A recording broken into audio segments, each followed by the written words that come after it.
నమస్తే, welcome to our channel. నేను సిరి. నిన్న విశాఖలో జరిగిన సభలో సీఎం జగన్మోహన్ రెడ్డి గారు అయితే మళ్ళీ గెలిపిస్తే నేను ఇక్కడే ప్రమాణ స్వీకారం చేస్తా అని చెప్పారు. అయితే మళ్ళీ ఓటేసి గెలిపిస్తే మరి నెక్స్ట్ ఏం చేయబోతున్నారు ఏంటి? సో ఈ అంశాన్ని మనకి క్లుప్తంగా వివరించడానికి మనతో పాటు ఉన్నారు ప్రముఖ senior journalist, political analyst CS Rao గారు. నమస్కారం సార్. నిన్న చూసినట్టయితే సీఎం జగన్మోహన్ రెడ్డి గారు అయితే కొన్ని వ్యాఖ్యలు చేశారు. మళ్ళీ ఓటేసి గెలిపిస్తే నేను ఇక్కడే ప్రమాణ స్వీకారం చేస్తా అని చెప్పేసి. సో దీని వెనకాల అంటే కథ ఏంటి సార్? అసలు మనం ఎలా చూడాలి? ముందు ఏంటంటే ఆంధ్రప్రదేశ్ ముఖ్యమంత్రి జగన్మోహన్ రెడ్డి చెప్పినటువంటి మాటను విశ్వసించవచ్చా, విశ్వాసంలో తీసుకోవచ్చా, నమ్మొచ్చా అనే దాని మీద మనం విశ్లేషణ చేసుకుని ఆ తర్వాత ఆయన వైజాగ్లో కేంద్రంగా చేసుకుని మళ్ళీ నన్ను గెలిపిస్తే కనుక ఇక్కడి నుంచే ప్రమాణ స్వీకారం చేస్తాను, రాజధాని కూడా ఇక్కడే ఉంటుంది అనేటువంటిది ప్రకటించారు. నిజంగా అది చేస్తారా, అసలు ఏం చేయబోతున్నారు జగన్మోహన్ రెడ్డి అనే దాని మీద మనం కొద్దిగా కాన్సన్ట్రేషన్ చేసి ఆయన స్పీచ్ని కొంచెం లోతుగా కనుక ఆలోచిస్తే ఆయన ఏం చేసే అవకాశం ఉంది రాబోయేటువంటి రోజుల్లో. 2019లో ఏం చెప్పారు? ఆయన మద్య నిషేధం చెప్పారు, ప్రత్యేక హోదా చెప్పారు, పోలవరాన్ని పూర్తి చేస్తానని చెప్పేశారు.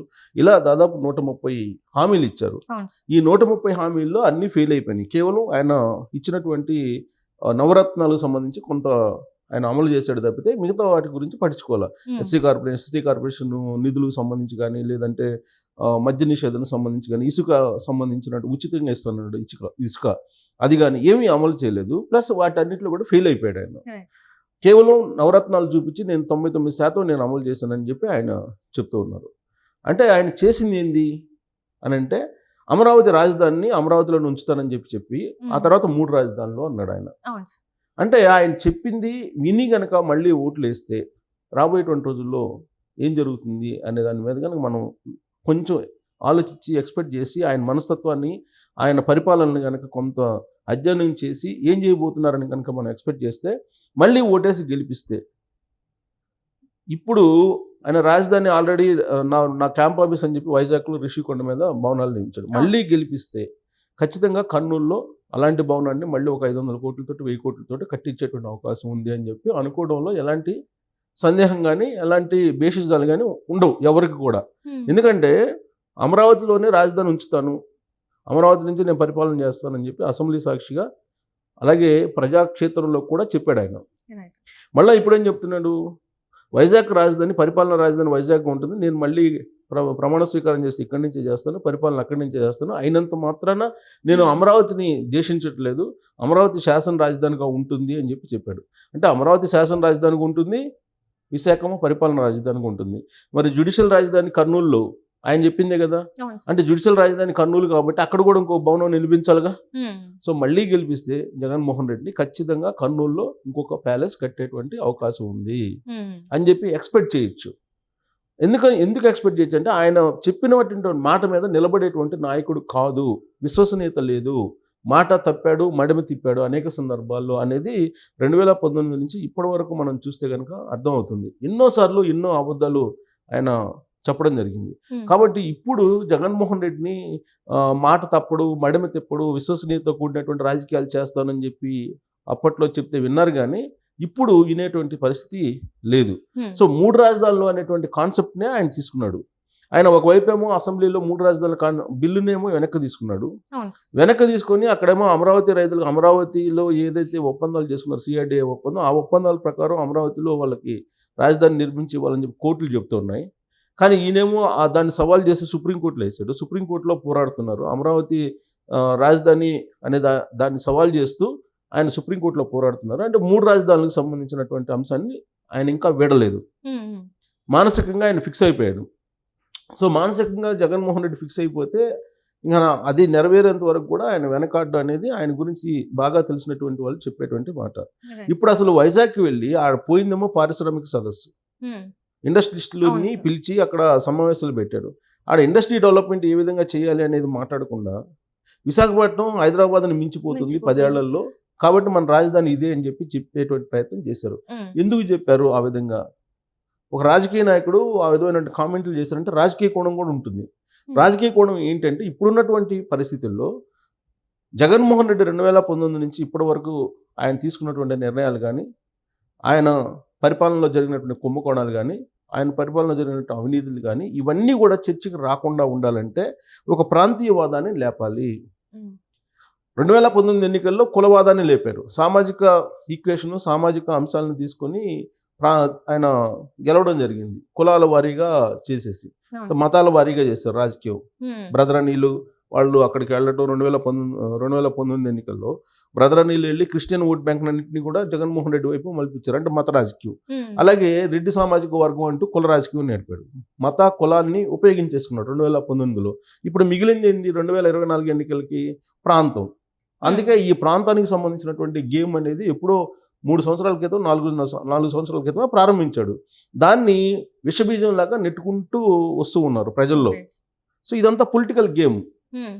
సో రాజకీయ పార్టీలు ఎప్పుడు కూడా ఇంత బరిదెగింపు చేసేసి మత కుల ప్రాంతానికి సంబంధించినటువంటి రాజకీయాలు చేసినటువంటి దాఖలాలు గతంలో లేవు. అందుకే ఎన్నికల కమిషన్ కూడా సమాజం నిట్టనిలువుగా చీలిపోతుంది, మా మతాలు ప్రాంతాలు అలాగే కులాల మధ్యలో విద్వేషాలు రగిలిస్తాయి, కాబట్టి మీరు ఆ మూటి ప్రాతిపదికన మీరు ఎన్నికల ప్రచారం చేయడానికి లేదని చెప్పి ఇటీవల కాలంలోనే ఎలక్షన్ కమిషన్ చాలా క్లియర్గా చెప్పింది.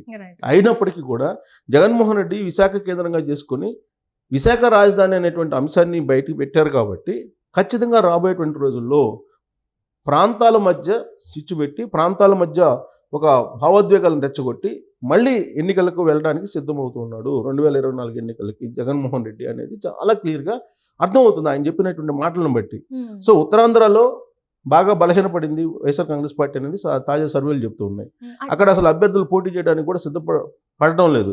ఇలాంటి సందర్భంలో కేవలం వైజాగ్ రాజధాని అని అంటే గనక మొగ్గు చూపుతారేమో అక్కడ ఉన్నటువంటి ప్రజలు అనేటువంటి భావనతో ఆయన ఉన్నాడు. అందుకే దాదాపు 500 కోట్లతోటి అక్కడ భవనాన్ని నిర్మించారు. అదేమో టూరిజం భవన్ అంటున్నారు. అవసరమైతే జగన్మోహన్ రెడ్డి కావాలంటే జగన్మోహన్ రెడ్డికి మేము ఇస్తాము పరిపాలన చేయడానికి అని చెప్పి రోజా చెప్పారు మంత్రి హోదాలో. అక్కడ విజువల్స్ తీసేసి, నైట్ విజువల్స్ తీసేసి ఆ మొత్తాన్ని ఇప్పుడు సోషల్ మీడియాలో వైరల్ చేస్తూ ఉన్నారు. ఆ భవనాన్ని ఎంత విలాసవంతమైనటువంటి భవనం ఋషికొండలో ఏర్పాటు చేశారు చూడండి అని. అంటే అక్కడి నుంచి పరిపాలన చేయబోతున్నాడు జగన్మోహన్ రెడ్డి. అక్కడి నుంచి జగన్మోహన్ రెడ్డి పరిపాలన చేసినంత మాత్రాన ఉత్తరాంధ్రకి వచ్చేటువంటి బెనిఫిట్స్ ఏమన్నా ఉన్నాయంటే ఏమి ఉండవు. ఆల్రెడీ అక్కడ వైజాగ్లో ఇప్పటికే ట్రాఫిక్ ప్రాబ్లం ఉంది. తర్వాత జనసాంద్రత చదరపు అడుగుకి దాదాపు ప్రపంచంలో ఎక్కడా లేని విధంగా అక్కడ ఉంది జనసాంద్రత. సో అలాంటి సిచ్యువేషన్లో పొల్యూషన్ పెరిగిపోతుంది, పర్యావరణం దెబ్బతింటుంది. సో ఇన్ని అంశాలు అక్కడ ఉంటే, పైగా సముద్రం ఉంటుంది, సేఫ్ కాదని చెప్పి అంటున్నారు.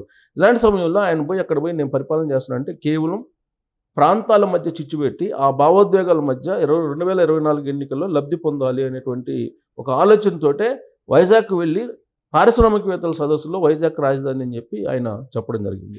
సో తర్వాత ఏం చేస్తారు, ఈయన కర్నూలు వెళ్తారు, కర్నూలులో సభ పెడతారు. కర్నూలులో సభ పెట్టి ఏం చేస్తారు, జ్యుడిషియల్ రాజధాని కావాలి మనకి, కాబట్టి జ్యుడిషియల్ రాజధాని కావాలంటే ఇక్కడ జ్యుడిషియల్ సంబంధించినటువంటి యూనివర్సిటీని మేము ప్రారంభిస్తున్నాను ఇక్కడ. సో రాబోయేటువంటి రోజుల్లో ఇక్కడ రాజధాని ఉండాలి కాబట్టి అక్కడ అని చెప్పి కర్నూలులో కూడా నెక్స్ట్ ఎలక్షన్లు అయిపోయిన తర్వాత డెఫినెట్గా ఒక ప్యాలెస్ కట్టేటువంటి అవకాశం ఉంది. జగన్మోహన్ రెడ్డి గురించి కొంత అవగాహన ఉన్నటువంటి వాళ్ళు చెప్పేది ఏంటంటే, ఇప్పుడు హైదరాబాద్లో ఒక విలాసవంతమైనటువంటి భవనం ఉంది, అలాగే బెంగళూరులో ఒక విలాసవంతమైనటువంటి అత్యంత అధునాతన సౌకర్యాలతో అక్కడ ఉందని చెప్పి అక్కడ చెప్తూ ఉంటారు. తాడేపల్లిలో ఒకటి ఉంది, ఇప్పుడు వైజాగ్లో ఒకటి ఏర్పాటు చేశారు. రాబోయేటువంటి రోజుల్లో కర్నూలులో ఏర్పాటు చేస్తారు. అలాగే ఇడుపులపాయలో ఆల్రెడీ ఒకటి ఉంది, కానీ కర్నూలులో కావాలి. 2 హెలికాప్టర్లు ఇప్పటికే బుక్ చేస్తున్నారు, ఆల్రెడీ ఒక హెలికాప్టర్ ఉంది.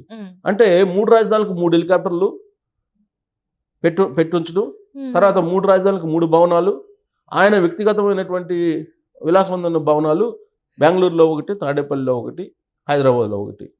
అంటే మొత్తం 6 భవనాలు, 6 విలాసవంతమైనటువంటి భవనాలతోటి 3 హెలికాప్టర్లతోటి ఆయన లగ్జరీ లైఫ్ పొందడానికి ఒక మార్కెటింగ్ లాగా ప్రాంతీయవాదాన్ని చేసి ప్రజల్లో భావోద్వేగాలను రెచ్చగొట్టి ఓట్లు సంపాదించుకునేటువంటి ప్రయత్నం చేస్తున్నట్టు ఆయన వ్యాఖ్యలను బట్టి మనం విశ్లేషణ చేసుకోవడానికి అవకాశం ఉంది.